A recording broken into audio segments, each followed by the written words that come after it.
Vous écoutez À la découverte de nos moulins.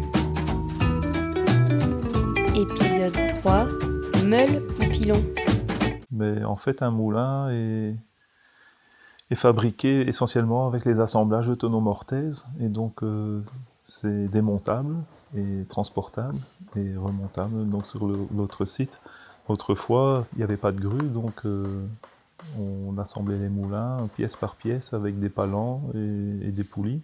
Maintenant, le travail est plus facile, du coup, on travaille avec des engins de levage, comme des grues.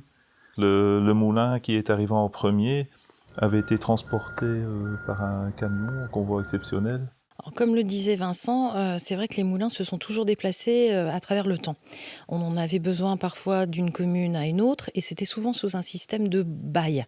On louait un moulin pour X années, d'où le fait que c'était conçu pour être démonté complètement. À l'époque, évidemment, il n'y avait pas les moyens modernes d'aujourd'hui, pas de grue, mais tout se faisait donc à la main avec généralement les personnes du village qui allaient déplacer le moulin pour aller le placer à un autre endroit. Les deux moulins que l'on peut voir ici à Villeneuve-d'Ascq sont un peu semblables.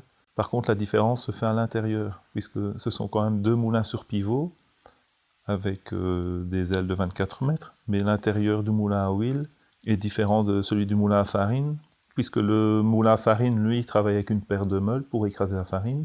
Par contre, le moulin à huile travaille avec des pilons.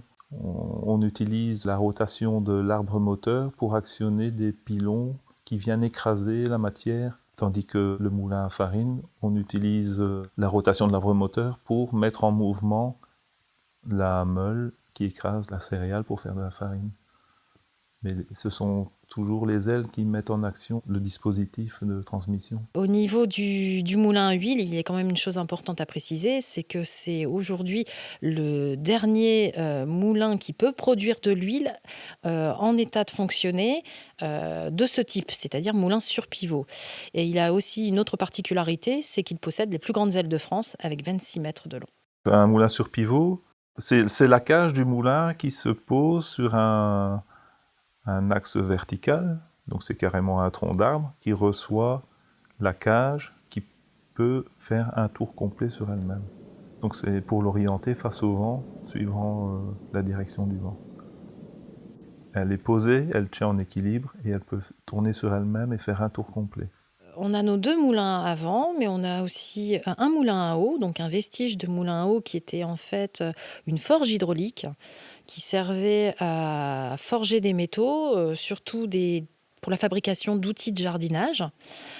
C'est une forge qui provenait de la Somme. Dans certains endroits du département, notamment dans l'Avesnois, il y avait énormément de moulins à eau qui avaient diverses fonctions, donc aussi bien forger les métaux, scier la pierre, scier le bois. Les différentes pièces du moulin ont chaque fois un nom particulier. Ça veut bien dire quelque chose dans le langage des meuniers, mais aux yeux de tout le monde, c'est parfois compliqué. Les mots qui reviennent souvent dans un moulin, c'est donc les meules, effectivement. Les meules, ce sont ces grosses pierres rondes qui permettent d'écraser les céréales. On retrouve aussi la trémie. La trémie, c'est l'endroit où le meunier verse les grains. On retrouve le rouet, cette énorme roue dentée qui est à la verticale. On retrouve la lanterne, qui est aussi un petit axe qui est embrayé dans le rouet. On retrouve aussi la bluterie. Donc, la bluterie est l'endroit en fait, qui permet à la farine d'être tamisée et d'obtenir différentes sortes de farine. Alors, pour le moulin à farine, on retrouve toujours les mêmes noms dans n'importe quel moulin, où que ce soit en France.